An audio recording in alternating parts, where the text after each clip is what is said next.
During martial law, many children were crushed when Voltes 5 was taken out of air. Urban legend has it former President Marcos just cannot bear the thought of either robots or citizens vaulting in. Let's vault!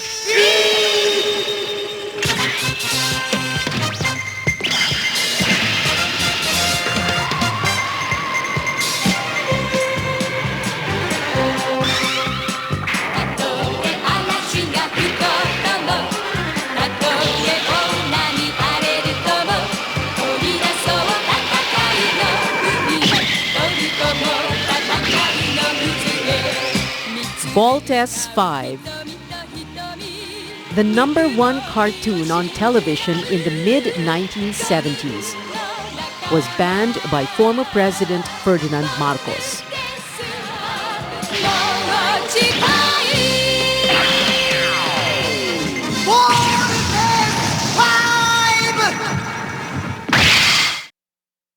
Today, the original toy robots are a prized possession among collectors like J.R. Ramos. He acquired this vintage 1970s Voltes 5 robot in 2004 in a garage sale. I bought it around 50 pesos per piece. So 5 pieces, all in all, 250 pesos. Because I actually asked, I think 3 or 4 times kung talagang 50 pesos lang talaga.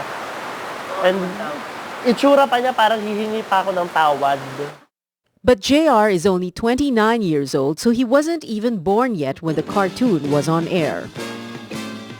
Even if hindi mo nakikita yung show, you knew about its existence somehow. Through stickers, through hearsay from my cousins na mas nakakatanda sa akin that actually watched the show. It's stories like these that JR heard that made him want to own his own Voltes 5 robot. Parents actually hiding their toys mainly because they thought that the PC would actually raid their homes because of it. Kids actually burning their notebooks just to avoid any confrontation. That 5 teenagers, Steve Armstrong, Mark, Big Bert, Little John, and Jamie Robinson, who were characters in a cartoon, could foment rebellion in a country that a regime had in its grip was almost laughable. Then again, absolute power doesn't just corrupt absolutely, it also makes the one who wields it paranoid.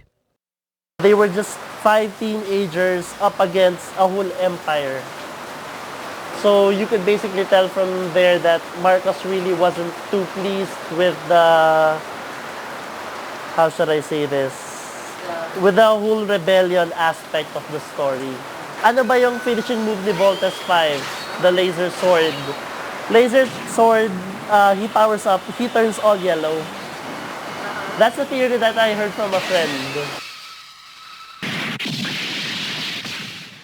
But that was 1978. At that time, the ranks of the opposition had already been decimated. Some 5 years would pass before Ninoy Aquino would return from exile and be felled by an assassin's bullet.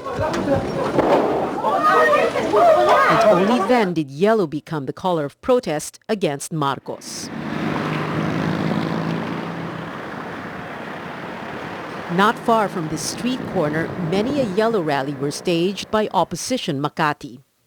On this corner also stands 2 buildings, Citibank on the right, China Bank on the left, where a small company called Questor would dub in English the Voltes 5 cartoons and many more.